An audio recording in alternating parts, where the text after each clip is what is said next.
Nagmadali siyang pumunta sa sofa, excited na manood ng TV para makita ang pinakabagong balita. Nagsimula ang balita at excited na itinuro ni Seon ang screen para makita kung paano ibinalita ang mga ginawa nila kahapon. Sunod na balita. Nang marinig iyon, hindi na itago ni Dain ang pagyayabang habang kumakain. Siguradong mas tumindi ang image niya bilang villain. Siyempre, sumikat din si Stardust, isang bala, dalawang ibon. Habang humahalakhak si Seon, nagtaka siya sa kakaibang ekspresyon sa TV.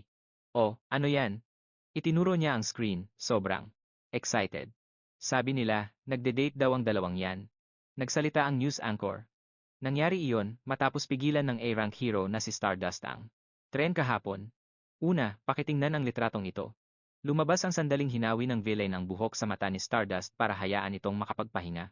Nagpatuloy ang anchor, tingnan nyo rito. Halos hindi mo na makilala kung sino ang villain at kung sino ang hero, mukha silang magkasintahan. Sa ibang lugar, pinapanood ni Haru ang balita at hindi mapigilan ang galit niya hanggang sa mabasag niya ang baso. Samantala, ang mga taong sangkot na si Kim Dae-in ay nataranta. Ano ba namang kalokohan ito? Sabi ng host, sa Korea, ang pinakagustong villain ay si Egotic at ang sumisikat na rookie hero ay si Stardust. Ang dating rumor sa pagitan nilang dalawa ay usap-usapan talaga ngayon. Reporter Park, bakit ba biglang kumalat ang love rumor na ito? Itinuro ni Reporter Park ang screen at dinagdag, tingnan nyo rito. Nakikilala nyo ba?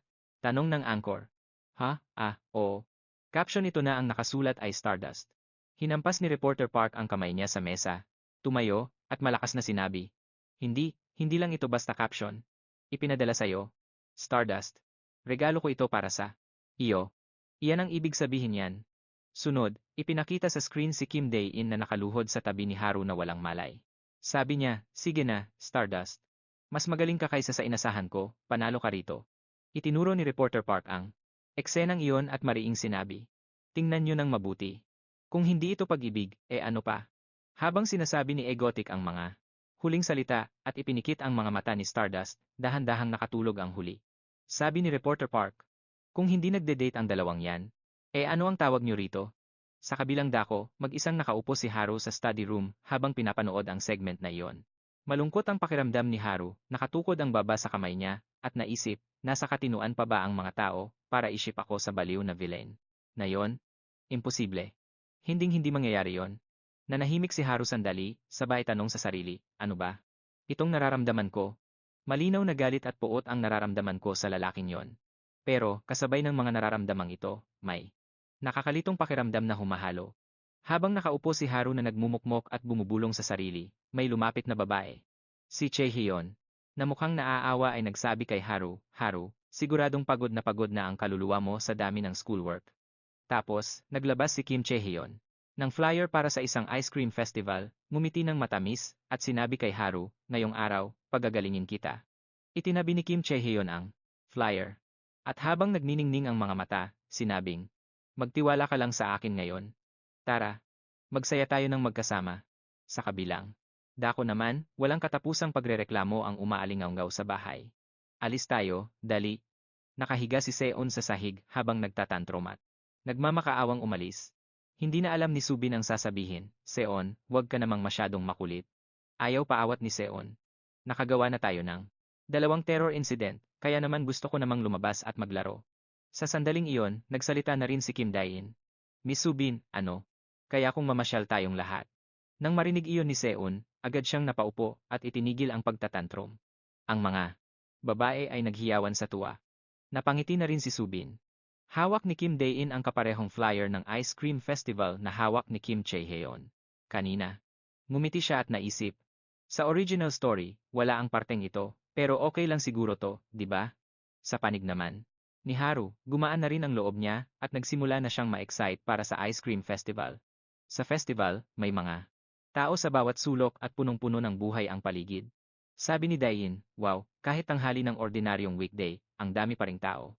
Naglalakad si Seon sa tabi niya habang may hawak na ice cream cone at nagtatakang tinanong si Kim Dae-in, hoy, nakaitim ka na naman. Ngumiti si Kim Dae-in at sumagot, Seon. Alam mo naman, dapat nakaitim ang mga lalaki. Pabirong sabi ni Seon. Anong kalokohan ba yung pinagsasabi mo? Ano yon? Mukhang nagulat si Kim Dae-on. Ngiting-ngiti siya, tapos tinawag pa niya ako. Napatawa ng mahina si Kim Dae-on, sa isip niya, mukhang masaya talaga siya. Biglang tumawag si Seon habang nakaturo sa unahan. Yung rice cake ice cream nandoon oh. Tapos, excited na tumakbo si Han Seon papunta sa counter ng ice cream. Ngumiti si Kim Dae-un at sinabi kay Subin na sulit talaga ang paglabas nila. Masayang sumagot si Subin ng, oo nga, tama ka. Mukhang ang saya-saya niya. Inactivate ni Subin ang kanyang personal reduced perception filter. Noong nirecruit siya ni Kim Dae-un, nakapag-stream na siya ng isang beses. Tinikman ni Kim Dae-un ang isang kutsarang ice cream. Gulat siyang napasigaw ng, wow, ang sarap nito. Habang kumukuha pa ng isang kutsara si Kim Dae-on, sabi niya, Subin, tikman mo rin to. Namula si Subin at nahihiyang tumingin sa kutsara. Tumayo si Seon sa tabi nila at inosenteng nagtanong, anong problema? Ha? Siyempre, bilisan niyo nang kumain. Nabulol si Subin, sandali. Ah, sandali. Hintayin niyo muna ako. Nahihiya niyang ibinuka ang kanyang bibig at lumapit sa kutsara ng ice cream. Naisip niya, hindi ba parang indirect kiss na to? Sa wakas, tinikman na ni Subin ang ice cream at nagliwanag ang kanyang mukha. Ang sarap talaga nito. Ubus na ni Seon ang cone niya at masayang tumakbo sa kabilang stall. Ayon, mango ice cream. Nagmamadali si Kim Dae-un, hoy, hintayin mo ako. Idinikit ni Seon ang kanyang mga mata sa salamin, titig na titig sa mga ice cream. Tapos mabilis at excited niyang sinabi sa tindero, pabili po ng isang cone, inabot ng tindero ang ice cream at natawa. Naku, kamukhang kamukha. At tinanggap na lang niya ito habang nakapikit ang mga mata. Oo, tama yan. Nakatayo si Subin sa tabi niya, habang ang mukha nito ay namumula ng husto sa hiya. Lumingon si Seon na may maliit at mapang-asar na ngiti kay Kim Dae-un. Mukhang mas matanda ang lalaking ito kaysa sa tunay niyang edad. Ha? Hindi nagpatalo si Kim Dae-on? Hindi baka dahil lang bansot ka, kaya ganon. Hindi na siya nakahirit pa. Inilabas na ng tindero ang ice cream.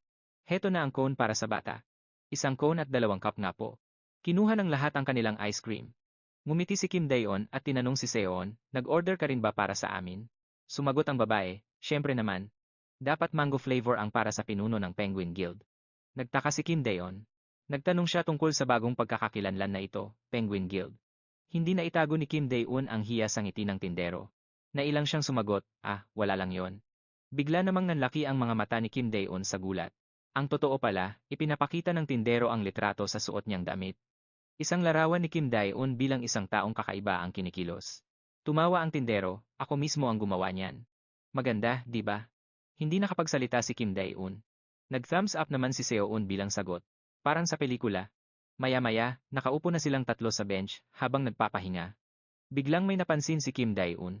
Tinanong niya si Seon, alam mo ba, dati, master ako sa darts. Alam mo yan, di ba? Naghanda si Kim Dae-un para magpasikat.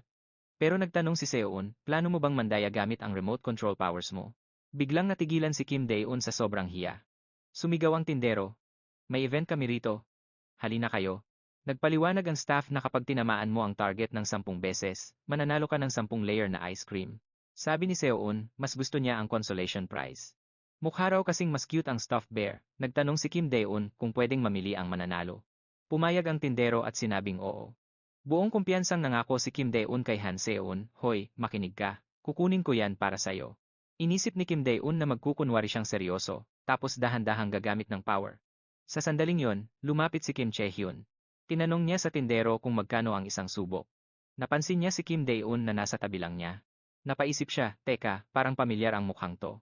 Agad na nagulat si Kim Dae-un nang maalala niya kung sino ito. Si Kim Chae-hyun pala ang kaklase ni Shin Haru sa universidad. Sabi niya, wow, Haru, pati 10 layer na ice cream kasama sa premyo. May isa pang boses ng babae na sumingit, ako na ang susubok kumuha para sa'yo. Nang makitang nag-aalangan si Kim Dae-on, nagtanong si Seon, anong ginagawa mo? Bilis, itapon mo na. Sa sandaling yon, napansin na rin ni Subin at Seon ang pagdating ni Shin Haru. Biglang pinagpawisan ng malapot ang tatlo. Hindi sila makagawa ng kahit anong ingay sa sobrang kaba. Tapos, lumingon si Shin Haru sa kanilang tatlo. Tiningnan niya si Kim Dae-un habang nakatigil pa rin ito sa kanyang pwesto. Nakahanda na siyang magtapon ng dart. Kanina lang, nakangiting itinuro ni Kim Chae-hyun ang unahan, Haru, may rice ice cream doon. Pumunta silang dalawa sa ice cream shop. Tuwang-tuwa si Kim Chae-hyun sa lasa nito. Sobrang sarap, parang kasalanan na ang ganitong kasarap na pagkain. Masayang tumingin siya kay Haru, Haru, tikman mo to. Yumuko si Haru at tinikman ang ice cream. Namula ang mga pisngi niya at kumislap ang kanyang mga mata. Ang sarap. Hawak ni Kim Chae-hyun ang cup. Nakangiti siya ng malapad sa sobrang satisfaction. Sa wakas, naging relax na ang mukha niya. Mukhang may nakakuha ng atensyon nilang dalawa kaya napalingon sila. Hinawakan ni Kim Chae-hyun ang kamay ni Haru, punong-puno ng saya ang puso niya. Tara, doon tayo. Ang paborito mong flavor. Tumingin siya sa stall ng pagkain at sinabing, mangga to. Dali, bili tayo. Pagkakita sa mangga, kuminang ang mga mata ni Haru sa sobrang tuwa. Pero maya-maya, biglang nagbago ang kanyang ekspresyon at naging malungkot at napayuko siya. Masayang humarap ang tindero para ipakita ang isang chibi image sa damit na may caption na, "Ako ang gumawa nito." Humanga naman si Kim Ji-hyun. Hala, ang cute naman. Pagkatapos nun, nagpahinga ang dalawa sa isang malamig na bench. Kumawit ng komportable si Kim Ji-hyun. Ang sarap talaga dito. Bahagya niyang ikiniling ang kanyang ulo at lumingon kay Haru. Gusto mo rin to, di ba? Kahit may dinaramdam, ngumiti ng matamis si Haru at sumagot, malapit na palang lumubog ang araw. Ipinikit ni Haru. Ang kanyang mga mata, ninanamnam ang sandali. Sa ilalim ng malaking puno ng cherry blossom, may ilang talulot na nahulog. Naisip ni Haru kung gaano na katagal nung huli siyang lumabas para mag-enjoy sa ganitong tanawin. Napangiti siya habang nakapikit ang mga mata. Napakaganda. Maya-maya, itinuro ni Kim Ji-hyun ang food stall sa tapat nila. Haru, pagkatapos mo dyan, subukan naman natin yung isa. Na iyon. Pinanood siya ni Haru habang natutuwa siya. Darts. Agad na sumigla si Haru. Mukhang masaya to ah. Maayos na. Naka-arrange at nakadekorasyon ang mga lobo sa taas ng stall na may matitingkad na kulay. Ipinakita ng palakaibigang bantay ang dart game at ipinaliwanag ang mechanics. Kapag natamaan mo ang target ng 10 beses, mapapanalunan mo ang 10 tier na ice cream. Tumingin ng malumanay si Haru at sumagot, sige po, okay. Inikot niya ang kanyang kakaibang asul na mga mata at napako ang tingin sa 3 player na kinakabahan at pinagpapawisan. Mukha silang batang magkasintahan, pero bakit silver ang buhok ng babae? Di ba mas bagay kung apo siya? Tinitigan ni Haru. Ang nag-aalalang si Kim Dae-in, habang iniisip sa sarili. Parang pamilyar ang lalaking ito, bago pa man siya makapag-isip. Nang malalim, sumigaw si Kim Ji-hyun sa likuran niya, Haru, subukan mo rin. Agad namang pumayag si Haru. Ah, sige. Inihagis ni Haru. Nang diretso, na naglalabas ng matingkad na kulay orange na liwanag. Napatili sa tuwa si Kim Ji-hyun nang matamaan niya ang target sa unang subok. Pinanood ni Kim Dae-in ang tumutulong pawis at medyo nag-alala. Iniisip na ang Stardust Power ay may kasamang kakaibang lakas at kakayahang lumipad. Napapansin niyang mas matagal na niya itong tinititigan araw-araw, pero ang halimaw na lakas na ito ay hindi lang tungkol sa purong lakas. Gamit ang hawak niyang gamit para mas maging tumpak, muling nagpakitang gilas si Haru ng isang perpektong tira na nagpapakita ng pambihirang pisikal na kakayahan. Umalingaw ang mga hiyawan. 10 hits na agad. Napayuko si Kim, medyo nadismaya. Akala niya sa ngayon ay lalabas lang ang lakas nito kapag kailangan, pero sa huli, unti-unti rin siyang magiging isang superhuman na lagpas sa limitasyon ng tao. Masayang naghagis ng mga darts si Haru. Hindi lang ang 5, kundi pati ang 6 na pandama ang nahasa rin. Sa madaling salita, babalaan siya ng kanyang instinct sa sandaling may hindi tama. Pakiramdam ni Haru ay kakaiba na makitang dismayado si Kim Dae-in habang iniisip kung paano patutunayan ang hinala niya. Nung sandaling yon, kailangan lang niya ng pahiwatig para malaman kung sino talaga ang lalaking yon. Kapag ibinunyag niya ang kanyang pagkatao rito at pumasok sa isip nito ang imahe ni Shin Haru bilang isang superhuman, tiyak na ikukulong siya nito agad-agad. Isang dart na mabilis na inihagis ni Haru ang tumama sa lobo. Si Kim Ji-hyun naman, na nasa tabi niya, ay todo puring sumigaw. Haru, ang galing mo. 10 hits. Agad namang nahiya si Haru. Naku, wala lang yon, maliit na bagay. Masayang iniabot ng bantay sa 2 babae ang 10 tier na ice cream. Heto na sa inyo. Kusang lumingon ang bantay kay Kim Dae-in. Uy, hindi ka ba maghahagis? Nabigla ang customer at napabulalas. Ay, ang galing kasi nung katabi ko eh. Nakatitig lang ako. Sige, maghahagis na ako. Sinulyapan ni Kim Dae-in si Han Seo at pilit na ngumiti habang nauutal. Seo, tignan mo, ipakikita ko sa'yo ang dart technique ko. Chinier naman siya nung babae pero parang nag-aalinlangan. Dalian mo. Sabay-sabay na hinawakan ni Kim Dae-in ang 10 darts habang nag-aalalang iniisip na hindi na kailangang gumamit ng lakas. Maghagis na lang ng pabaya para makaalis na agad. Mabilis siyang bumitaw ng isang malakas na tira. Pero, sa kasamaang palad, lahat ng 10 tira niya ay tumama sa 10 lobo. Nagulat ang lahat, nanlaki ang mga mata at nakanganga. Si Kim Dae naman, napaisip kung ano ba ang nangyari. Hawak ni Kim Ji-hyun ang 10 tier na cone habang gulat na nakatingin sa kanya. Ang galing din nung isang player parang imposible. Isang stuffed bear ang inilabas ng bantay, sabi mo mas gusto mo. Ang bear kaysa dun sa mahabang ice cream. Heto na, handa na ang bear, pero pinili ni Kim Dae-in na kumaripas ng takbo. Ang bantay ay itinaas ang kamay para pigilan siya. Sandali lang. Patakbong umalis ang tatlo habang awkward na tumatawa. Okay lang. Paalis na. Kami. Nagmamadali ring sumunod si Hanseo. Oo, tara na. Habang hawak ang mahabang ice cream, masayang ngumiti si Kim Ji-hyun. Hoy, kami na ang magdadala. Nito kay Haru para sayo. Lumingon si Haru habang hawak ang bear. Pero nang nasa kalagitnaan na sila, ang ice cream cone ay tumagilid dahil sa sobrang taas nito hanggang sa natumba at natapon ang lahat. Ang makukulay na tier ng ice cream ay lumipad. Diretso kay Kim Dae-in. Nanlaki ang mga mata nila at napanganga. Kailangang umiwas. Mabilis na nag-isip si Kim Dae-in. Bigla siyang kumilos. Sa gilid para hindi matalsikan ng ice cream at natumba sa paanan nito. Ang lahat ng nakakita ay nagpanik at sumugod. Seo, ayos ka lang? Ba? Nakaramdam ng guilt si Haru. Nakanganga lang siya. Ayos ka lang ba? Nag-alala rin si Kim Ji-hyun at napahawak sa kanyang bibig. Si Kim Dae-in. Sumagot si Haru, ayos lang ako. Huwag na kayong mag-alala, dahan-dahan namang tumayo si Kim Dae-in habang dahan-dahang hinahawakan ang kaniyang leeg. Okay lang to. Medyo napasobra lang ang reaksyon ko. Umiwas lang ako ng kaunti kaya ayos lang ako. Sige na, tara na. Medyo nayayamot na ang pakiramdam ni Subine. Ano bang problema mo? Bilisan niyo na please. Kapag nagpatuloy to, mamamatay tayong lahat dito. Pinagpapawisan na si Kim Dae-in dahil sa kaba. Habang nagsasalita siya, may itim na usok na gumulong mula sa likuran nila. Tara na, ngayon na. Agad na napalingon si Haru at Kim Dae-in sa kakaibang pangyayaring iyon. Isang kulay dugong langit na sinabayan ng makapal at kulay abong usok ang nagpatakbo sa mga tao sa takot. Lumitaw ang matatalas na pangil at panga ng isang buwayang may berdeng balahibo. Inanunsyo ng system board ang kontrabidang si Arang, ang Crocodile Man, niyakap ni Kim Dae-in si Haru at Subine, dahilan para mamula sa hiya si Subine.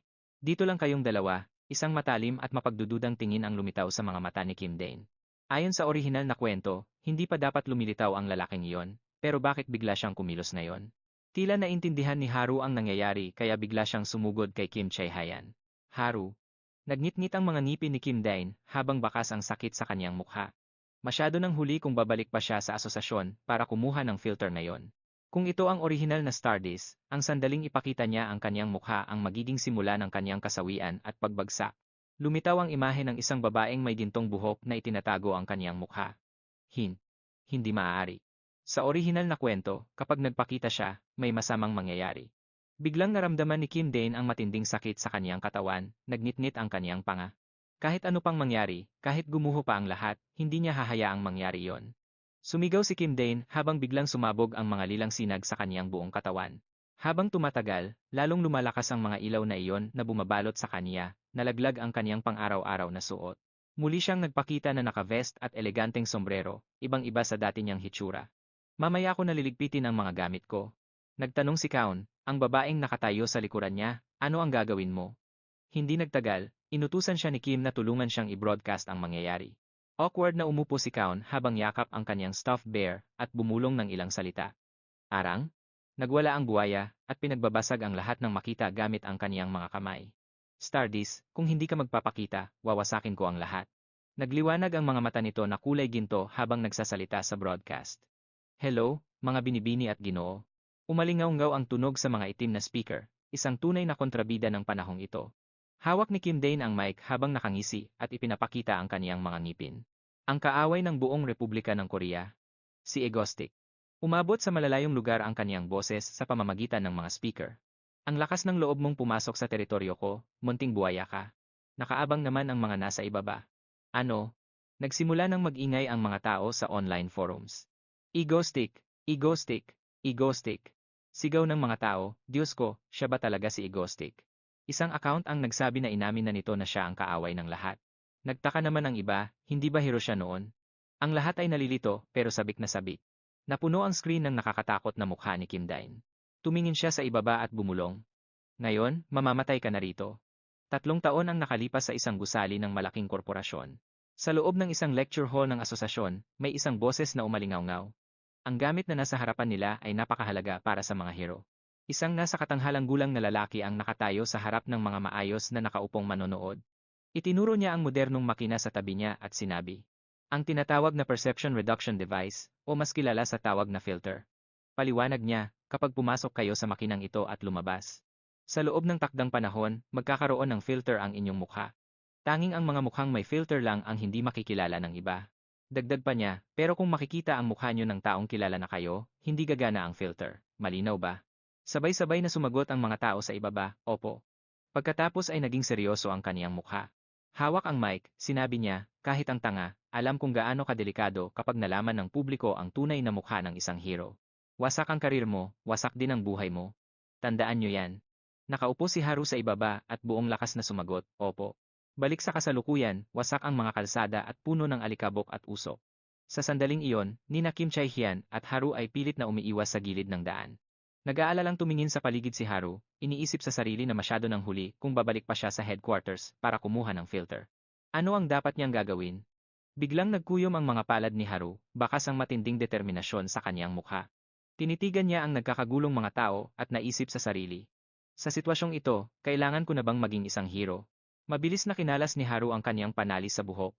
Humampas sa hangin ang kanyang gintong buhok, puno ng paninindigan ang kanyang hitsura. Nagkuyom siya ng mga palad, humakbang pasulong, at naisip, hindi. Nang makita ito ni Kim Chae-hyun, napasigaw siya sa kaba, Haru. Biglang may grupo ng mga taong napatingin sa kanilang mga phone, na may tuwa sa mukha at sumigaw, si Egostic. Nandito na si Egostic. Narinig ito ni Haru, kaya napatalon siya at lumingon ng may pagtataka. Ano? Bulong niya. Ang tunay na kontrabida ng panahong ito, ang kaaway ng buong Republika ng Korea, si Egostic. Sa sandaling iyon, nakatayo si Kim Dain sa tuktok ng isang gusali. Sa tabi niya ay may dalawang higanteng speaker na nagpapatugtog ng napakalakas na musika. Sa ibaba naman ay ang berdeng halimaw na buwaya na umuungal, ang lakas ng loob mong pumasok sa teritoryo ko, munting buwaya ka. Natigilan ang buwaya sa narinig habang nakatayo lang doon. Napabulala siya, ano? Ngumiting parang demonyo si Kim Dain, itinuro ang halimaw na buwaya at sinabing, ngayon, mamatay ka na rito. Pagkatapos, kinuha ni Kim Dain ang mikropono at nag-isip. Hinding-hindi pwede, sa mga alituntunin ng Stardust, kapag nabunyag na ang mukha, magdurusa ito sa walang katapusang hirap. Napakahalaga talaga ng pang-araw-araw na buhay ng isang bayani. Galit na sumigaw si Kim Dain sa halimaw na buwaya. Wala ka bang ibang alam? Buwayang to. Ngumisi ng nakakatakot ang pangit na halimaw kay Kim Dain bilang ganti. Gago ka, nagmamaangas ka lang dahil sa posisyon mo. Di ba ikaw si Egostic? Biglang lundag ang halimaw na buwaya papunta kay Kim Dain. Nakasing bilis ng hangin.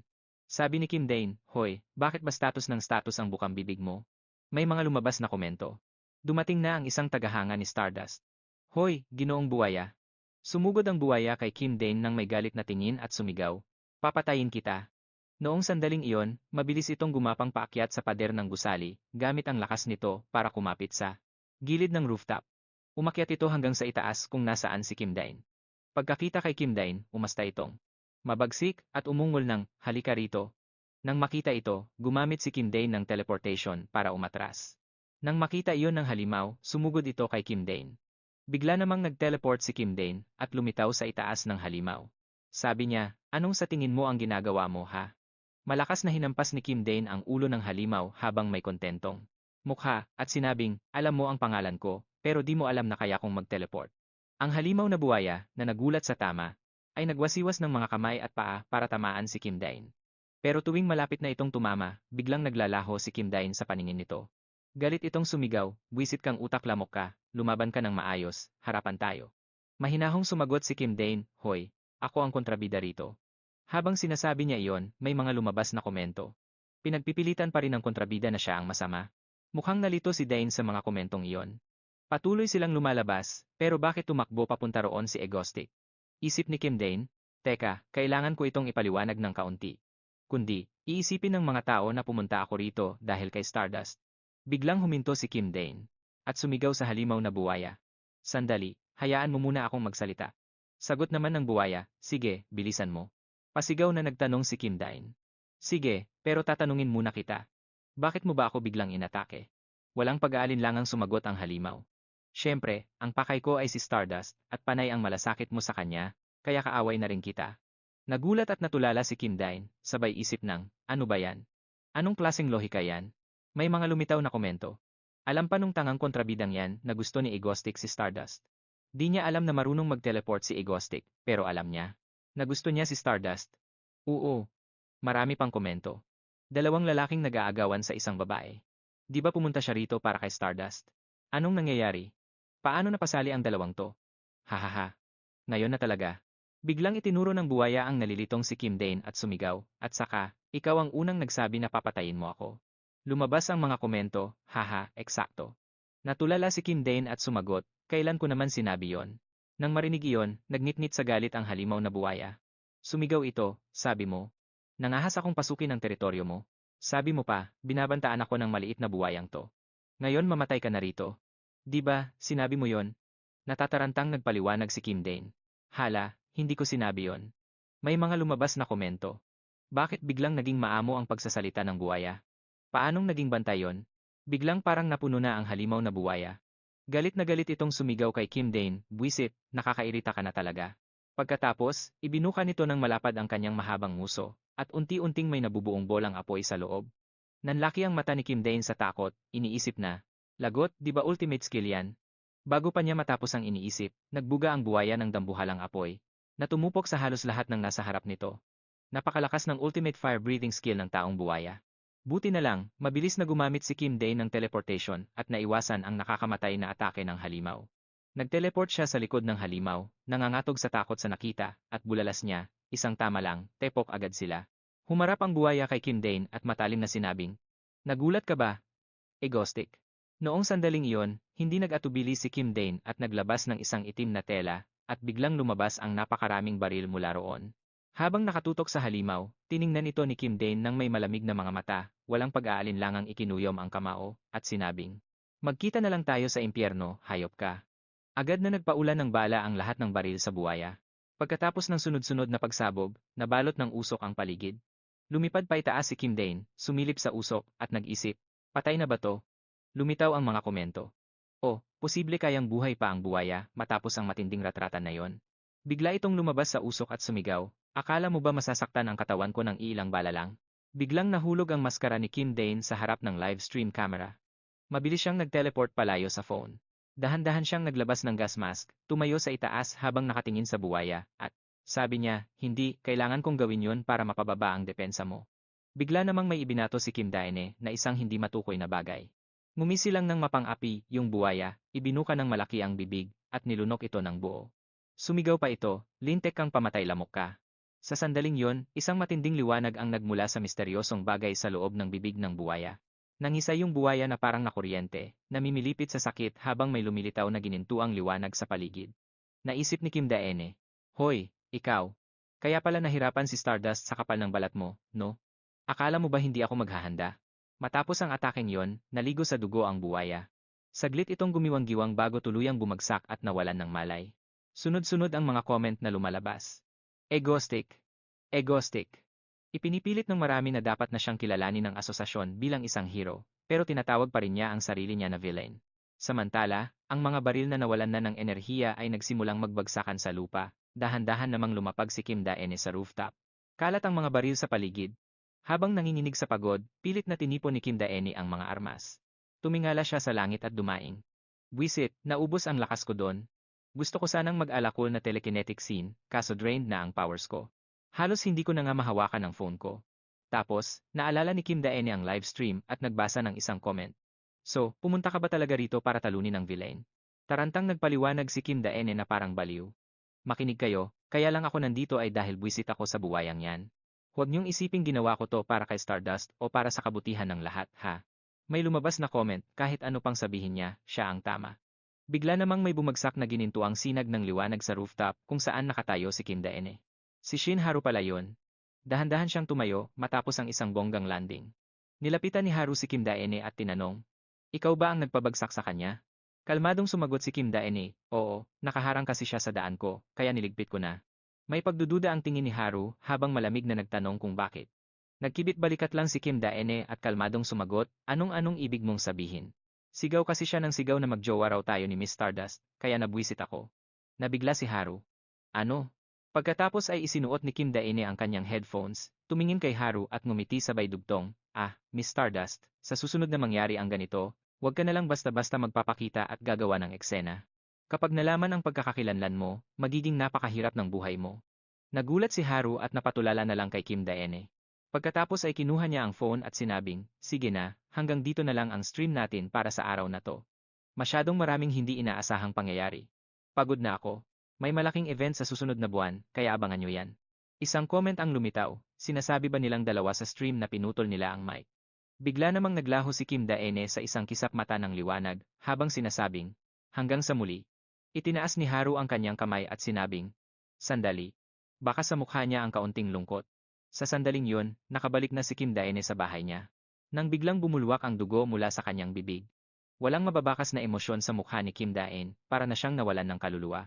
Sila Seolun at Soobin, nang makita ito, ay nagpanik at tumakbo palapit sa kanya habang sumisigaw ng, Sir Daene. Sa oras na yon, tuluyan nang bumagsak si Kim Daene sa sahig. Doon naman sa rooftop, nahanap ni Haru ang maskara ni Kim Daene at pinulot ito. Pinagmasdan niya ang maskara, iniisip kung paano nito nalaman ang nasa loob ng isip niya. Sino ka ba talaga, Egostic? Nakaupo lang si Haru habang nanonood ng balita. Dalawang mahalagang balita mula sa KBS News ang nasa screen. Exclusive, kaguluhan sa Ice Cream Festival. Isang A-level villain na buwaya ang nadakip. Pinabagsak siya ni Egostic at dinala sa Eastern Heroes Penitentiary. Nawasak ang gusali dahil sa buwaya 4 na oras na ang nakakalipas. Sa isang close-up, kitang mas mabilis si Egostic kaysa kaninuman, isang A-level villain na si Egostic. Villain nga ba talaga siya o ano? Sinesearch ang pangalang Egostic. May lumabas na humigit kumulang 2,030 resulta sa loob lang ng 0.45 segundo. Official fan club ni Egostic. Asosasyon ni Egostic. Sa Hero Portal naman, nakasulat, ang tunay na bayani ng panahong ito, mula kay Egostic, at para kay Egostic. Binuo ang fan club para parangalan si Egostic.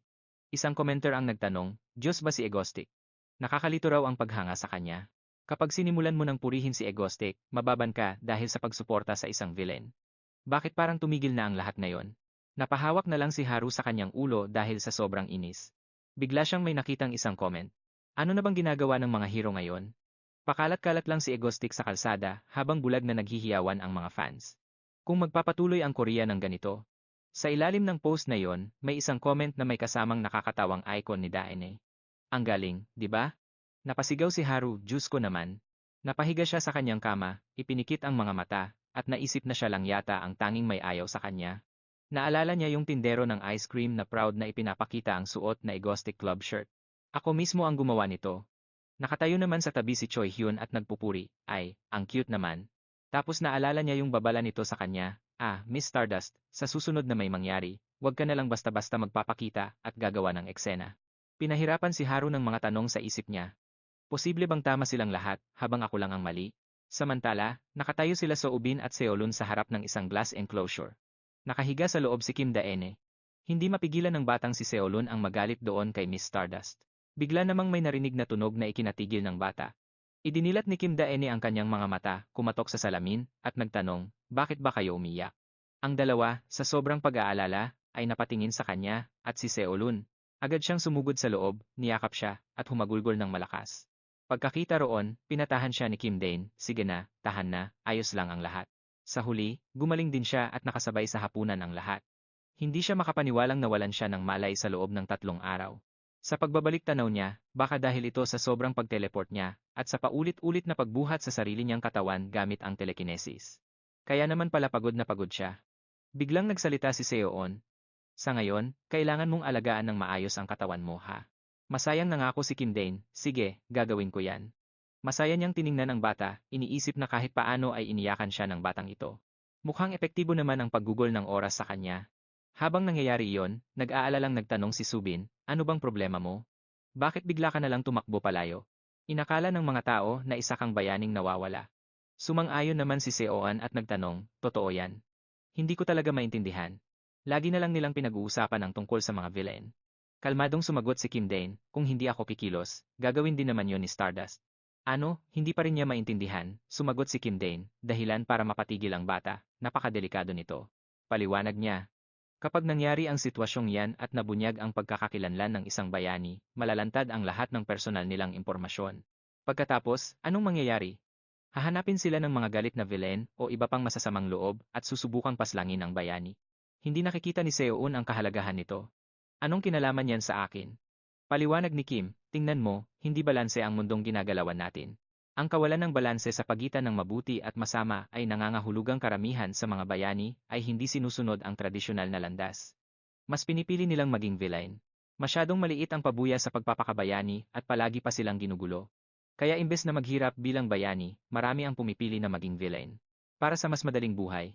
Ayon sa kanya, dito sa Korea, ang mga A-rank na bayani ay sina Stardust, Ice, at Shadow Walker lang. Tatlo lang sila sa kabuuan. Pero ang mga A-rank na villain ay nagkalat kung saan-saan, di ba? Matapos itong marinig, napabuntong hininga na lang si Seo-un. Kaya naman pala, binabalak niyang puksain ang mga villain kapalit nila. Ano? Parang isang klase ng bastos na bayani. Pero paano kami nadamay dyan? Si Kim Dane ay nagkamot ng leeg at nanahimik. Hindi naman ganoon kalala yon. Nag-aalala lang siya ng kaunti sa kapalaran ng Korea. Madilim na nagtanong si Seon, ikaw, gusto mo ba yung babaeng Stardust na yon? Agad na nagseryoso si Kim Dane. Hoy, wag mo siyang tawaging ganoon. Seon, matuto kang rumespeto. Naging tensyonal ang paligid sa pagitan nilang dalawa, sinubukan na lang mamagitan ni Subin. Kaya naman, ibahin na natin ang usapan. Bakit? Hindi niyo pag-usapan yung natalakay natin kanina. Sabihin mo na kay Kim Dane. Agad na nagbago ang mood ni Seon at bulalas niya. Oo nga pala. Humarap siya kay Kim Dane at sinabi, Hoy Kim Dane, masyado kang misteryoso. Suminghal siya. Nakiusap si Seon. Magtatag-init na. Mag-trip naman tayo sa beach. Sumagot si Kim Dane, trip, mukhang magandang ideya yan. Nagbunyi naman ang bata roon. Pero biglang nagkaroon ng ideya si Kim Dane na pero magsagawa muna tayo ng isa pang maliit na terror incident bago tayo umalis. Napakurap si Seon. Ha? Isa pang terror? Gusto mo bang bawasan ng kaunti ang kasikatan natin? Ang totoo, may ibang layunin si Kim Dane para gawing mas malakas si Stardust. Hindi siya sigurado kung hindi na muling lilitaw ang mga mukhang buwayang tulad niyon, kung haharapin sila ni Stardust ng harapan, baka mahirapan siya. Para amuhin siya, nakipag-pinky promise si Kim Dane sa kanya. Pangako? Masayang sumigaw ang bata, pangako mo yan ha? Pagkatapos ay masayang tumakbo palayo si Seoun para mag-impake ng mga gamit niya. Punong-puno siya ng enerhiya sa pag-iimpake, at sinabing nakaisip na siya ng 12 plano. Nagtanong si Seoon kung pwede ba siyang magmungkahi ng isa, nagkatinginan sina Kim Dane at Subin. Wow, nagiging aktibo na si Seoon Ibinigay niya ang detalye ng plano. Ang mga nakaraang terror incident ay sa obserbatoryo o sa mga tren, pareho silang. Ataking panglupa, di ba? Nagmungkahi siya ng bago. Sa pagkakataong ito, gawin natin sa ilalim ng dagat o sa langit. Agad na. Nakaramdam ng inspirasyon si Kim Dane at sumigaw. Nakuha ko na. Hinawakan ni Subin ang mga kamay niya at kinakabahang nagtanong, ano yun? Kim Dane? Sumagot siya, subukan natin. Habang nag-iisip ng ideya, isang eroplanong bumabagsak sa dagat. Kumislap ang ideya. Si Kim Dane at si Seon ay bahagyang umisi, habang si Subin naman ay natakot ng kaunti sa dalawang taong ito na parang mga villain. May isang eroplanong lumilipad sa langit. Ang lahat ng sakay ay relax lang, walang kamalay-malay sa susunod na mangyayari. Biglang nawalan ng kuryente ang eroplano. Ang lahat ay nag-iisip pa rin na isa lang itong maliit na problema. Tingnan mo, dahil patay ang mga ilaw, mas malinaw ang mga bituin. Ramdam na ramdam ang bakasyon. Vibes. Biglang bumukas ang mga screen sa eroplano at lumitaw ang mga salitang, ang ego. Isang boses ang umalinganggaw sa loob. Kumusta? Sa inyong lahat. Natutuwa akong makita kayong muli. Ang pinakamalaking quiz sa langit sa taas na 25,000 talampakan. Hindi, gawin nating pinakaastig na airborne. Trivia game. Maligayang pagdating sa ang ego. Isang galit na pasahero ang sumigaw, flight attendant, anong nangyayari? Si Kim Dane ay nagpatuloy sa anunsyo. Ay, oo nga pala. At syempre, ang eroplanong sinasakyan nyo ay may nakakabit ng bomba, isang bomba ang nakakabit sa katawan ng eroplano. Noon lang napagtanto ng piloto at nagtaka, ano? To? Kailan niya yan ikinabit? Pagkarinig doon, agad na nagpanik at nagsisigaw ang lahat. Sa kabilang panig naman, bahagyang ngumisi si Kim Dane. Sige, simulan na ang laro. Lipat tayo sa headquarters ng mga hero. Nagmamadaling pumasok si Haru sa silid at nagtanong, gaano nakatagal ang lumipas? Simula nang mag-umpisa ang insidente. Nanginginig na sumagot ang presidente ng asosasyon, kahit pumunta ka pa roon, baka hindi ka na umabot para makagawa ng anuman. Ang mga salitang iyon ay agad na nagpangalit sa kanya, hinampas niya ang mesa at sumigaw, yan ba? Ano raw ang sabi ng presidente ng asosasyon? Aalis na ako ngayon din. Lumingon siya at nagsabing, wala akong sinabing huwag kang umalis. Napakahirap lang talaga kapag araw. Biglang may pumasok at nang makita sila, nagliwanag ang mukha ni Haru at nag-cheer siya. Kim Chi-hyun. Ang taong pumasok ay si Kim Chi-hyun, isang S-rank hero na Shadow Walker, ang hari ng gabi. Humarap siya sa presidente ng asosasyon at sinabing, pumunta na kayo agad sa Jeju Airport at magpahinga. Sobra-sobra na itong bakbakan para sa akin. Nagbabala ang presidente, huwag mong sagarin ang sarili mo. Hindi natin kayang iligtas ang lahat, ginamit na ni Shadow Walker ang kapangyarihan niya at sumagot si Haru. Tandaan ko yan. Habang lumalapit siya kay Shadow Walker, binalot silang dalawa ng isang wave ng madilim na enerhiya. Sa isang iglap, na-transport sila sa lugar. Mabilis na kumaripas ng takbo si Haru, nang hindi nakakalimutang magpasalamat. Salamat sa tulong mo. Napatakip sa bibig si Shadow Walker, at bumagsak sa hagdan, muntik nang mahimatay, agad namang lumabas si Haru. Nang tumingala siya sa langit, hindi niya napigilang makaramdam ng kilabot. Biglang huminto ang mga paa niya sa pagtakbo at kumalat ang kawalan ng pag-asa sa mukha niya. Paano natin ito mapipigilan? Sa harap ni Haru ay isang eroplanong naglalagablab sa langit. Lipat tayo sa isang taon ang nakalipas sa isang gusali, kung saan nagtitipon ang mga kontrabida. Nakatitig ang lahat sa isang lalaking nakaupo sa itaas. Nagsimula siya. Ang araw na mailalagay natin ang buong Seoul, ang buong Republika ng Korea, sa ilalim ng ating mga paa ay hindi na malayo. Siya, na isang fifth-tier villain, ay tumawa ng malakas sa tuwa nang biglang may sumabat. Iba ang nakikita ko. Sino ba ang binabantayan nyo? Lumitaw si Shadow Walker sa sulok ng silid at sumagot, syempre, ang mga hero. Ang rookie na rank hero, si Shadow Walker, ang hari ng gabi, ay nag-cruise ang mga braso ng napaka-cool at nagsabing, kayong mga kampo ng kasamaan. Isang kontrabida ang mayabang na lumapit para magpasikat. Hoy bata, alam mo ba kung kaninong teritoryo ito? Isang tauhan naman ang nangutya sa pagkalito. Paano ba siya nakapasok dito? Biglang naging malamig ang tingin ni Shadow Walker, at tumayo lang siyang hindi gumagalaw. Sumugod ang kontrabida at sumigaw. Teritoryo ko ito. Ako si Thousand. Pinakawalan niya ang isang napakalakas na suntok. Tumama ang bugso ng puwersang iyon kay Shadow Walker, pero nanatili siyang nakatayo. Biglang huminto ang suntok ng madikit ito kay Shadow Walker. Dahil dito, hindi makapaniwala si Thousand, siya at ang kanyang mga tauhan ay nagtinginan sa pagkalito. Saan iyon napunta? Pagkatapos, sa ilalim ng anino ng isang lalaki, may kakaibang nangyari. Agad siyang nilamon sa loob ng anino. Ang mga natitirang tauhan ay mabilis na nakaranas ng parehong sinapit. Agad na binalot ni Thousand ang sarili niya ng kapangyarihan, huwag niyo siyang maliitin. Hindi siya basta-bastang kriminal lang. Gumapang ang madilim na kapangyarihan ni Shadow Walker sa balikat niya. Lumitaw si Shadow Walker sa likuran at sumugod. Pero may gilas din si Thousand, nagpakawala siya ng isang spiky blast mula sa likuran niya patungo kay Shadow Walker. Nagyayabang siyang lumingon at nagsabing, nangahas ba ang batang ito na labanan ako? Pero nang tumingin siya pabalik, nakahiga na si Shadow Walker. Sa sahig, nababalutan ng itim na kapangyarihan, tapos ay bigla siyang naglaho, kaya nagpanik si Thousand. Muling lumitaw si Shadow Walker.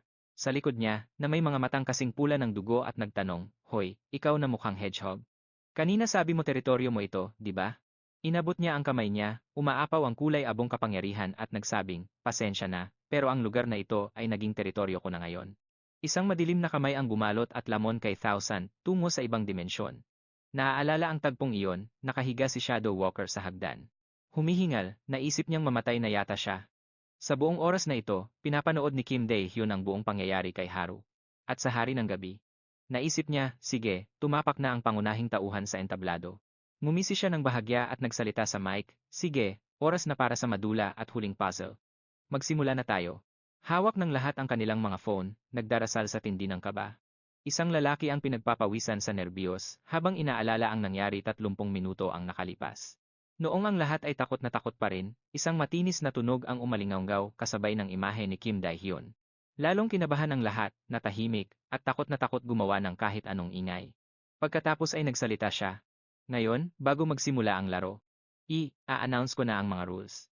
Lahat kayo, buksan ang mga phone nyo, at i-disable ang airplane mode. Nang makitang may dumating na mensahe, tinitigan ng mga tao ang kanilang mga phone, hindi mapakali ang kanilang mga puso. Isang mensahe na ang nakasulat ay, The Ego Live. Isang walang kwentang quiz. Mayroong 10 tanong sa kabuuan. Kung may isang taong makakasagot ng tama sa lahat ng tanong, madidisarm ang bomba. Pero kung walang makakasagot ng tama sa kahit anong tanong, lahat kayo ay mauubos. Ipadala ang inyong mga sagot sa numerong ito. Handa na ba kayo? Nagpatuloy si Kim Dae-hyun. Mula ngayon, kailangan ang lubos na katahimikan. Bawal ang mandaya, bawal ang mag-usap. Malinaw ba? Anumang ingay at tanggal kayo. Nagsimula na ang unang tanong. Lumitaw sa phone ang, ilang tao ang kayang isakay ng isang Titanic lifeboat? 59 na segundo ang countdown. Sinubukan ng isang babaeng tumingin sa katabi niya, at agad na nag-announce si Kim Dae-hyun, ang babaeng nandaraya ay tanggal na. Dahil sa panic, napasigaw siya. Nag-announce siyang muli. Gumawa siya ng ingay ngayon lang, di ba? Tanggal na siya. Tapos ang tito sa tabi niya ay out na rin dahil sa pagtulong sa kanya. Ang mga nanonood sa livestream ay nagkokomento na ng husto. Itong malaimpyernong quiz show ay nakakatensyong panoorin kahit ng mga viewers. Ang ilan ay nagtataka, anong kapal ng mukha? Sinong nagsabing hero ang ego? Nakakatakot talaga. Nang mag-zero ang timer, nag-announce si Kim Dae-hyun, napakadali lang, di ba? Ang sagot sa unang tanong ay siyam na tao. Bakit? Hinampas niya ang hita niya sa tuwa habang tumatawa. Dahil niligtas siya nito, di ba? Natahimik ang lahat. Ang yabang niya. Masyadong bilib sa sarili, no? Isang seating chart ng lahat ang lumabas sa malaking screen. Inanunsyo niya, higit sa kalahati ang natanggal na. Ganito pa lang pero magulo na agad. Dapat mas kabahan pa ang mga tao. Sige na.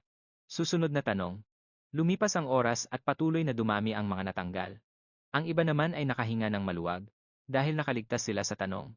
Magkahawak ang mga kamay sa panalangin. Ngayon na ang huling tanong. Isang tao na lang ang natitira. Sabi ni Kim Dane, nararamdaman niyo na ba ang matinding kaba? Tiningnan ni Kim Dane ang screen at nakitang humakbang pasulong si Haru. Mabuti. Pagkatapos ay dinagdagan niya ang oras. Dahil ito na ang huling round, mag-interview muna tayo ng kaunti. Tingnan natin kung anong mangyayari.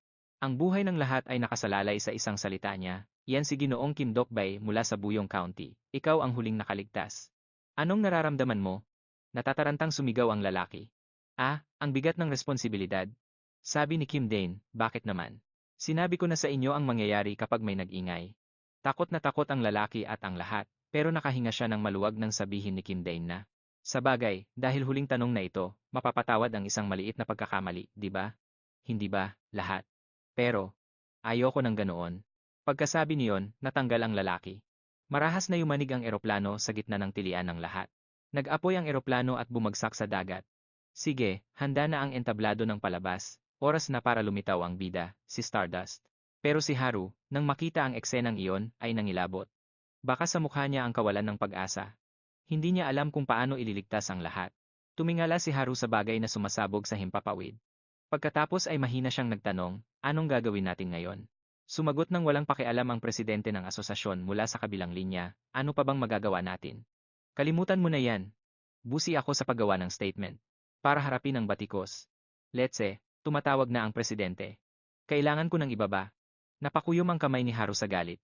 Pagkatapos ay napaupo siya sa kawalan ng pag-asa. Akala niya ay napatigil na niya ang eroplano na bumibiyahe ng 100 kilometro bawat oras. Pero sa huli, hindi pa rin sapat ang lakas niya ngayon. Anak nang, anong dapat kong gawin? Biglang may naalala si Haru. Noon, sa gitna ng desperadong sitwasyon, walang kalaban-laban ang batang babae. Umaagos ang luha sa kanyang mukha dahil sa sakit ng pagkawala ng mga mahal sa buhay. Nay, tay. Papatayin ko ang lalaking yon kahit anong mangyari. Sobrang nakapanlulumo ang nangyari. Isang batang babae na yakap ang bangkay ng kanyang pamilya. Sa isang madilim at makitid na eskinita. Dahil sa masakit na alaalang iyon, malakas na isinuntok ni Haru ang kanyang kamao, kaya ito ay nagkaroon ng mga lamat. Nagnitngit ang kanyang mga ngipin sa galit. Noon, at pati na rin ngayon, wala siyang nailigtas na kahit sino. Biglang nag-connect ang kanyang communicator. Sa gulat niya, ang boses sa kabilang linya ay nagsabing, "Hello, Miss Stardust," si egoistic ito. Sa ibang lugar, nag-inat at humikab si Kim Dane sabay sabing, "Remote-controlled ang terrorist episode na to, kaya mukhang mas madaling asikasuhin." Nagtatype si Dawn nang bigla siyang kinabahan at tumawag, "Huy, Kim Dane, tingnan mo nga to." Sige. Humarap si Dawn, itinuro ang screen, at tumawa. Ang babaeng Stardust na yan ay hindi, si Miss Stardust ay yun, nakatayo lang at parang estatwa. Nanlaki ang mga mata ni Kim Dane sa gulat. Bigla siyang napatalon at sumigaw, kaya nagulat si Dawn. Anong nangyayari? Stardust. Sa screen, makikita si Haru na seryosong nakikinig gamit ang kanyang headphones. Mukhang may napagtanto si Kim Dane. Lumingon siya para tawagin ang dalaga. Dawn, kaya mo bang kumonekta sa headphones na suot ni Stardust? Nag-type si Dawn sa keyboard at nagsabing, connected na. Pero bakit ka ba nagmamadali? Sagot ni Kim Dane. Wala nang oras. Bilisan mo. Balik tayo kay Shinharu. Natigilan siya nang magsalita ang headphones. Hello, Miss Stardust, si egoistic ito. Nawalan siya ng pasensya at sumigaw, minura ang basurang nagpapasabog ng mga bagay. Sa kabilang linya, nagpatuloy si Kim Dane. Pinapaisip mo ako. Bakit hindi mo inililigtas ang mga tao at nakatayo ka lang dyan? Nahuhulog na yan. Malapit nang bumagsak ang eroplano. Galit na tinitigan ni Haru ang nag-aapoy na eroplanong nahuhulog at sumigaw, gawa-gawa mo ba to ngayon? Gusto mo bang itigil ko? Buwelta ni Kim Dane, kung hindi mo gagawin, sino ang gagawa? Sobrang sama ng loob ni Haru, kaya naluha siya. Kapag hinawakan ko ang bakal na yan, na nahuhulog ng 1,000 kilometro bawat oras, madudurog ako. Dagdag pa niya, plano mo ito. Gusto mo akong itulak sa kamatayan, di ba? Sa panig na ito, mapanganib na ngumiti si Kim Dane. Kaya mo yan, Haru. Nagulat siya. Ano? Tuloy pa niya. Kumilos ka. Ikuyom mo ang mga kamao mo. Lumipad ka doon at iligtas sila. Magagawa mo yan. Dahil ikaw yan. Kayang-kaya mo yan. Lalo pang naguluhan si Haru. Letse. Ano bang pinagsasabi ng baliw na to? Sa isang nakakasilaw na puting espasyo, lumapit sa kanya si Kim Dane at nagtanong, bakit naman kita gustong patayin? Kung wala ka, Stardust. Isa lang akong ordinaryong kontrabida. Ikaw ang nakatulong sa akin para maging buo. Sandaling natigilan si Haru sa mga katagang iyon. Pagkatapos ay mabilis niyang inalalayan ang kanyang mga tuhod at tumayo. Sa pag-iisip na kahit plano lang ito, susubukan niya pa rin. Pagkasabi niyon, hinugot niya ang kanyang headphones. Sa kabilang linya, nagulat si Kim Dane. Ano? Ikinuyom ni Haru ang kanyang kamay. Dinurog niya ang headphones. Pagkatapos ay itinukod niya ang kanyang mga kamay sa lupa at kasabay ng pagdaloy ng lakas, ang paligid ay nagsimulang gumuho. Habang nagkakapira-piraso ang lahat, ibinuhos niya ang lahat ng kanyang lakas at lumipad pa itaas sa langit na parang isang rocket. Dumiretso siya sa harap ng bumabagsak na eroplano. Napakagatlabi si Haru at naisip, tama ito. Kung tatayo lang ako at panonoorin silang mamatay ng ganito, habang buhay kong dadalhin ang bigat ng konsensya ko. Biglang pumasok sa isip niya ang imahe ni Kim Dane na kampanteng nagsasabing, kaya mo yan dahil ikaw yan. Magagawa mo yan. Baka sa mukha ni Haru ang determinasyon. Mas mabuti pang isakripisyo ang sarili para protektahan sila kaysa mabuhay sa pagsisisi habang buhay. Doon na nagbanggaan ang dalawang malakas na enerhiya na lumikha ng isang dambuhalang shockwave sa langit. Naisip niya, maililigtas ko sila kung magpopokus pa ako ng kaunti. Saglit na dumaan sa isip niya ang imahe ng isang masayang pamilya. Ang mga anak ko. Diyos ko, ang mga anak ko. Nay, tay. Humagulgol ang lalaki habang nakatingin sa ibaba. Pagkatapos ay napapikit na lang siya na parang sumusuko na. Sa loob ng eroplano, tinakpan ng isang maliit na batang babae ang kanyang mga tainga. Nagningit-ngit ang kanyang mga ngipin habang pilit na nagmamasid sa labas. Bigla na lang siyang natigilan habang nakadungaw sa bintana. Gulat na gulat siya at umaagos ang mga luha habang iniisip, bumabagal ba ang tulin. Tensyonado naman ang mga nasa labas. Dahil sa sitwasyon, nanlaki ang kanilang mga mata habang nanonood. Sa sandaling iyon, may nagulat na crew member sa radyo. Iniulat niya na hindi pa malinaw ang nangyari, pero kasalukuyang may tumutulong sa eroplano mula sa labas at dahan-dahan na itong bumababa. Isang anunsyo ang narinig sa loob ng cabin. Sa lahat ng mga pasahero, manatiling nakasuot ang inyong seatbelt at hintayin ang susunod na instruksyon. Doon sa kaitaasan, ginagawa ni Haru ang lahat ng kanyang makakaya para buhatin ang bigat ng eroplanong bumubulusok ng napakabilis. Nagnitngit ang kanyang mga ngipin at lumabas ang mga ugat sa kanyang mukha. Kaunti na lang. Samantala, sa ibang lugar naman, dahan-dahang nagkamalay ang isang pares ng mga mata. Nataranta ang isang flight attendant habang pinapanood na may nagising. Tinanong niya, Ginoong Kim Dane, ayos lang ba kayo? Kakagising lang ng lalaki at sapo-sapo ang kanyang ulo sa sobrang pagod. Tumingin siya sa paligid na tila lito. Maya-maya lang, sabay na silang bumaba ng eroplano. Inalalayan ng flight attendant ang biktima. Nakatulala siya sa paligid, litong-lito, at napasigaw, anong nangyayari? Sa unahan, nakaluhod si Haru sa lupa habang pinagtitinginan ng lahat. Bigla niyang nasambit, siya ba yon? Tiningnan siya ng flight attendant nang walang gulat. Habang umiiyak sa tuwa, sinabi nito, siya ang nagligtas sa atin. Isa siyang bayani. Sa tabi ni Haru, tumingala siya sa langit. Habang hinihingal sa pagod, sumigaw siya, Egostic. Mabilis na naging headline ang balita. Siyempre, malinaw na nakaprint ang larawan ni Haru. Nagulat ang Amerika, natulala ang Hapon. Todo puri ang Tsina at nagpugay ang Pransya sa bayaning ito. Sino ba si Stardust? Napilitang umamin ang Tsina. Inamin nilang pagdating sa mga bayani, talo talaga sila ng Korea. Kahit 10 bayani pa ng Hapon ay hindi sila matatalo. Dahil dito, mabilis na uminit ang balita at iniulat, magandang umaga sa ating mga manonood. Ito ang Morning 900. Kahapon ng umaga, isang A-rank na villain na si Egostic ang nang-hijack ng eroplano at pinabagsak ito. Mabuti na lang at lahat ng pasahero ay naligtas. Ang nagligtas sa eroplano ay walang iba kundi si Stardust, ang ating ipinagmamalaking bayani. Maraming eksperto ang nagpahayag. Sinabi nilang sa taglay niyang kakayahan, hindi niya dapat kayang pigilan ang insidenteng ito. Sa wakas, nakauwi na rin si Haru. Nang marinig ang balita tungkol sa sarili, agad niyang pinatay ang TV at uminom ng tubig. Pagkatapos maligo, mukhang presko, at ang cute tignan ni Haru. Biglang tumunog ang telepono. Sumagot siya, hello. Pagkarinig sa kabilang linya, napatanong siya, talaga? Kinumpirma naman ng kausap niya, oo. Nakiusap ako sa association chair na bigyan si Haru ng maikling bakasyon. Pumunta ka sa dagat at mag-relax ng isang araw. Matagal-tagal na rin nung huli tayong lumabas ng ganito. Tuwang-tuwang sumigaw si Haru, sige po, aalis ako bukas. Dagdag pa ng lalaking asul ang buhok, isama mo na rin si Kim Chae-hyun. Maya-maya pa, pumunta si Haru sa balkonahe. Nagpahangin siya sandali. Naging seryoso ang kanyang mukha na parang may malalim na iniisip. Umalingaunggaw ang mga salita ng isang tao. Kaya mo yan dahil ikaw yan. Magagawa mo yan.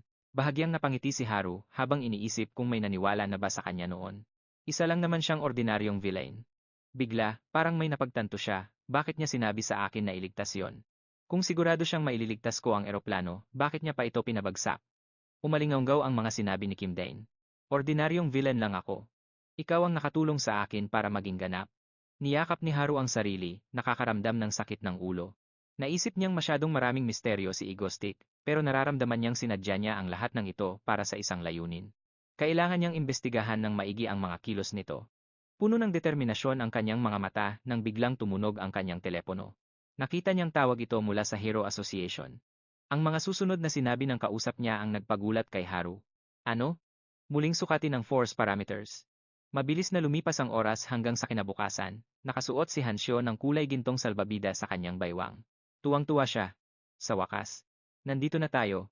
Lumabas si Kim Dain para paalalahanan ng anak, aalis na tayo, kaya bawasan mo muna yung hangin. Ng salbabida. Ilagay niyo po sa trunk, masayang sagot ng bata. Opo, sir. Pagkakita rito ni Kim Dain, mukhang stress na siya. Uy, okay ka lang? Bigla niyang hinawakan ng baba niya, nag-iisip ng malakas. Sa totoo lang, ito ang unang bakasyon ko. Simula nung mapunta ako sa mundong to, dapat ko ba tong i-enjoy, tapos napangiti ng malapad si Kim Dain. Pero maya-maya lang, nung makita niya ang daan na barado ng traffic, nairita siya. Ano ba to? Sa loob ng kotse, silang tatlo ay namumula na sa init, tagaktak ang pawis. Nakaupo si Kim Dain sa driver's seat na bad trip. Bakit ngayon pa nasira ang aircon? Kung kailan kailangan. Si Hans, na parang hihimatayin na, nagmungkahi, uy, pwede mo bang i-teleport tong buong kotse? Nagpanik si Kim Dain. Papatayin mo ba ako? Tumigil na lang tayo sa rest stop. Seon, kung masyadong mainit, hubarin mo na yung coat mo. Sumigaw ang bata habang hinuhubad ang jacket niya. Kung alam lang namin, nagtren na sana tayo. Bakit ka ba nagrereklamo? Sagot ni Kim Dain. Masyadong malaki, hindi. Pwede.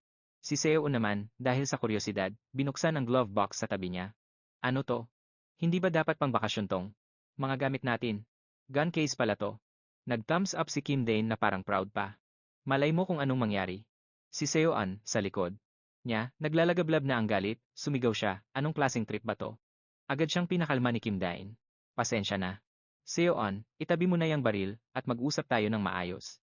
Pagkatapos ng sunod-sunod na kamalasan sa daan, sa wakas ay nakarating na rin sila sa destinasyon nila. Nagsuot si Seoon ng cute na swimsuit, at bit-bit ang golden na salbabida niya, excited siyang tumakbo papunta sa dagat. Ang dagat. Umupo si Kim Dain sa pampang at napangiti. Isip bata talaga to. Nagbukas naman si Subin ng isang lata ng soda. Noong oras na yon, inabot niya ito kay Kim Dain. Bumili ako ng inumin, uminom ka rin, nakasuot na siya ng magandang bikini. Kinuha ni Kim Dain ang inumin at nagpasalamat. Bigla namang napatitig si Subin kay Kim Dain, kaya napatingin din ang lalaki sa kanya nang may pagtataka. Sabi ni Subin, laging akong nagpapasalamat sa'yo, Kim Dain. Nagtaka naman siya, pasasalamat para saan? Sagot ni Subin, para lang sa lahat. Salamat sa pagliligtas mo sa akin noon. Salamat dahil ang bait mo sa akin. Dahil sa ganda at alindog ni Subin na nasa harap niya, nanigas si Kim Dain, nanliit ang mga mata at nag-thumbs up. Anong pinagsasabi mo? Ako nga dapat ang magpasalamat sa iyo. Ang galing mong mag-asikaso sa bahay at magluto. Inipit ni Subin ang buhok niya sa likod ng tenga, mukhang nahihiya. Pagkarinig nun, naantig talaga ang puso niya. Pero biglang nagbago ang mukha ni Kim Dain at naging mapagduda siya habang iniisip, death flag na ba to gaya sa mga comics o baka naman betrayal? Kinakabahan niyang tiningnan ang lata sa kamay niya, baka nilalason na siya. Dahil sa kakaibang itsura niya, nagtatakang napatingin sa kanya si Subin. Samantala, sa isang malaking gusali sa lungsod, nagpakita doon si Haru. Nagbubulungan ang mga staff. Hindi mali ang pagkakarecord natin. Malinaw sa data na hindi niya kayang pigilan ang eroplano. Sabi naman ng isa pang staff, baka may pagkakamali lang sa kung saan Malamang ay hindi pa natin talaga alam kung hanggang saan ang tunay niyang lakas. Nakatayo na ngayon si Haru sa harap ng isang strength test panel habang iniisip na ang ability test ay hindi nagkamali, halata naman nung napigilan ko ang sakuna na akala ng lahat ay imposible. Habang iniisip niya ito, biglang sumabog ang kanyang kapangyarihan, handa nang subukan itong muli. Nagulat ang mga staff sa paligid sa tindi ng impact habang nanonood sila. Sumigaw si Haru at itinira ang kamao niya ng buong lakas. Tamang-tama ang tama ng suntok niya sa test panel. Ang panel ay nagbitak-bitak at nawasak dahil sa lakas na yon. Pati mga tornilyo nagkahiwalay. Ang lakas niya ay kumalat sa buong paligid. Natatarantang pinanood ng mga staff ang nangyari. Tiningnan ni Haru ang kanyang kamao at sinabing, mas malakas na ako ngayon. Sa tabi naman ni Kim Dane, mahinhin na inayos ni Subin ang kanyang buhok at nagsabing, pagkarinig ko noon, naantig talaga ang puso ko.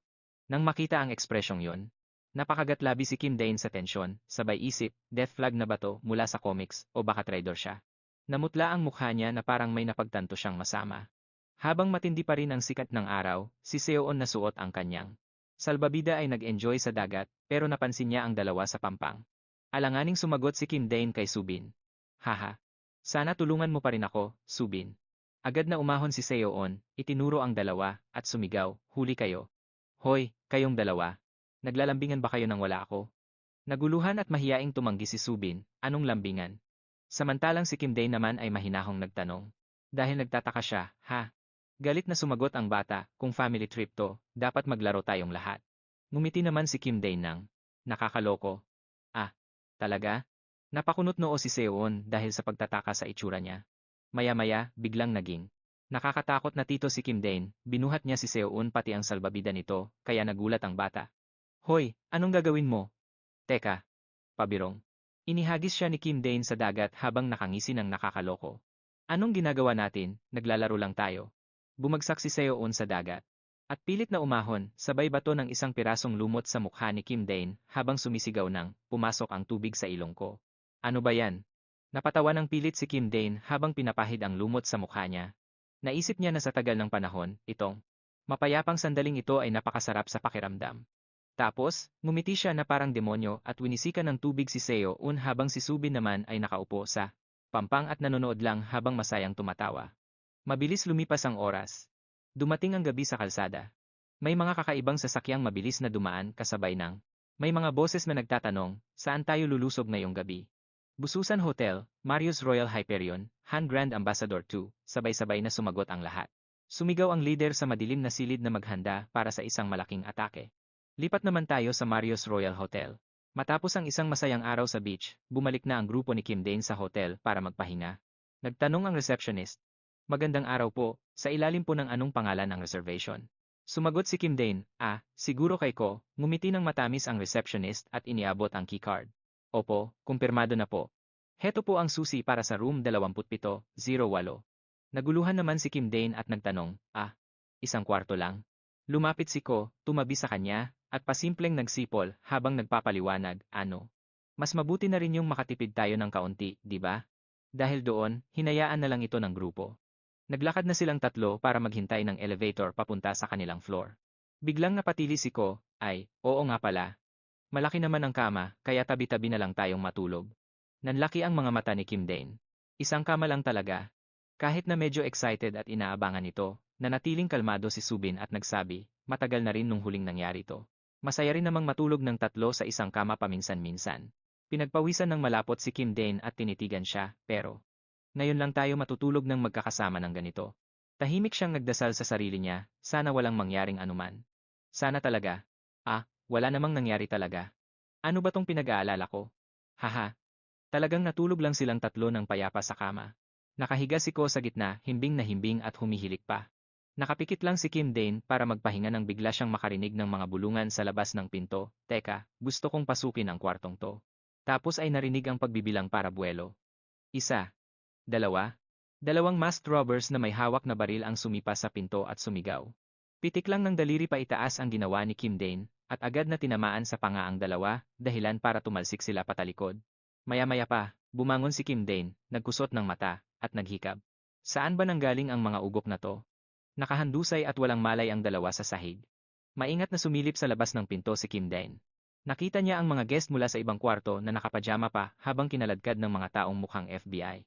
Bilis, tingnan niyo yung mga bata, bulong niya. Terrorist attack ba to? Seryoso? Pagkatapos ay nagnitngit ang kanyang mga ngipin at nalamog ang gilid ng pinto. Buwisit. Ilang beses lang kaming lumabas, pero puro ganitong kalokohan ang nararanasan namin. Sa screen ng kanyang phone, may tinitingnang impormasyon si Kim Dane. Napasigaw siya, teka, nandito pa rin si Shadow Walker. Ang lakas ng loob nilang gumawa ng gulo sa gabi. Nasa screen ang isang breaking news, isang A-class hero na si Shadow Walker ang natagpuang bagsak sa Weston Chan. Nagising na rin si Ko. Habang nagkukusot ng mga mata, nagtanong siya. Anong nangyayari? Terrorist attack ba? Sumagot si Kim Dane habang nanlalaki ang mga mata, iniisip sa sarili na, hindi na ako nagugulat pa. Nagbabala siya, sandali, titingnan ko lang ang parking area. Gisingin mo si Subin at maghintay lang kayo sa kwarto. Si Ko, na medyo inaantok pa, ay nagkusot ng mata. Nagbabakasyon tayo tapos may mga terorista pa. Sige, susunod ako sa utos mo. Ngayon ay nasa loob na ng kanyang kotse si Kim Dane. Tumingin siya sa labas at nakita ang mga teroristang umaaligid sa mga sasakyan. Naisip niyang hindi siya pwedeng tumakas lang at kailangan niyang harapin ang mga ito. Hinalughog ni Kim Dane ang kanyang mga gamit at naglabas ng isang nakakatakot na maskara habang nagpapakita ng isang masamang ekspresyon.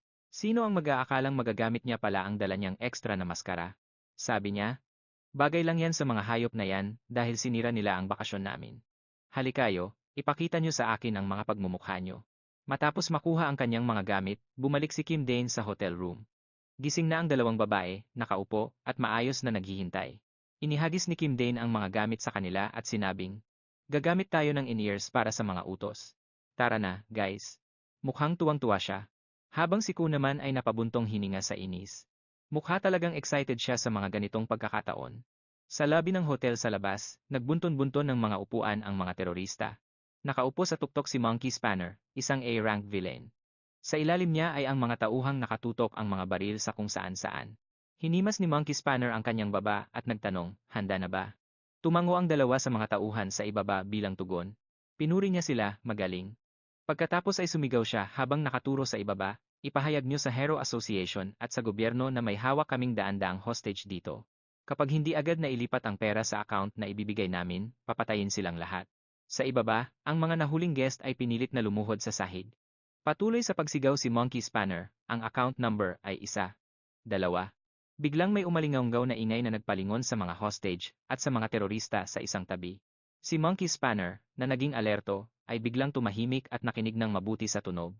Lumabas si Kim Dane na suot na ang orange na maskara habang pumapalakpak at tumatawa ng parang baliw. Tama na yan. Ang kakarampot na terrorist stunt na to ay magtatapos na rito. Iniunat niya ang kanyang kamay at naglabas ng wave ng enerhiya.